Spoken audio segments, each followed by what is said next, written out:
আগামী 5 ডিসেম্বর ঐতিহাসিক লালদিঘির ময়দানে 8 দল কর্তৃক আয়োজিত বিশাল সমাবেশ সফল করার উদ্দেশ্যে আজকের এই 5 স্থানের উদ্যোগে আজকের এই সমাবেশ ও মিছিল উত্তর আমাদের মাঝে উপস্থিত হয়েছেন শহীদ কাফেলা বাংলাদেশ জামাত ইসলামী চট্টগ্রাম মহানগরীর সাংগঠনিক সম্পাদক, চট্টগ্রাম মনোনীত 10 আসনের সংসদ সদস্য পদপ্রার্থী 8 নং 16 ফরওয়ার্ডের সাবেক সফল কাউন্সিলর, জননন্দিত নেতা জননেতা অধ্যক্ষ শামসুজ্জামান হেলালি। আমাদের মাঝে আছেন এই উত্তর ওয়ার্ডের সম্মানিত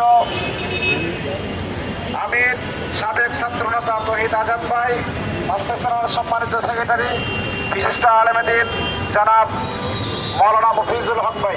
সম্মানিত উপস্থিতি বক্তব্য হয়েছে, আপনারা শুনেছেন ইতিমধ্যে।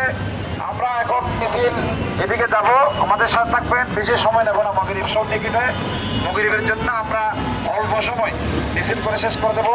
আগামী 5 তারিখ দলে দলে সকলে 100 জন করে নিয়ে যেতে হবে। ঐতিহাসিক সমাবেশ অনুষ্ঠিত হবে লালদিঘিতে। এই সমাবেশের মাধ্যমে প্রমাণ করতে হবে 8 দলের চট্টগ্রামের অবস্থান। আমাদের চট্টগ্রামের থেকে আমাদেরকে জানান দিতে হবে।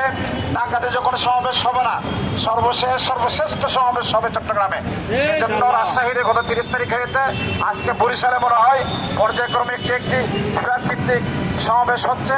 আমাদের চট্টগ্রামের বিভাগের সমাবেশ আগামী 5 ডিসেম্বর সকল বন্ধু বান্ধব সহ সকলকে সাথে নিয়ে অংশগ্রহণ করার জন্য আহ্বান জানিয়ে আজকের সমাবেশের কার্যক্রম এখানে শেষ। মিছিল হবে, সকল অংশগ্রহণ করবেন। সামনে থাকবেন।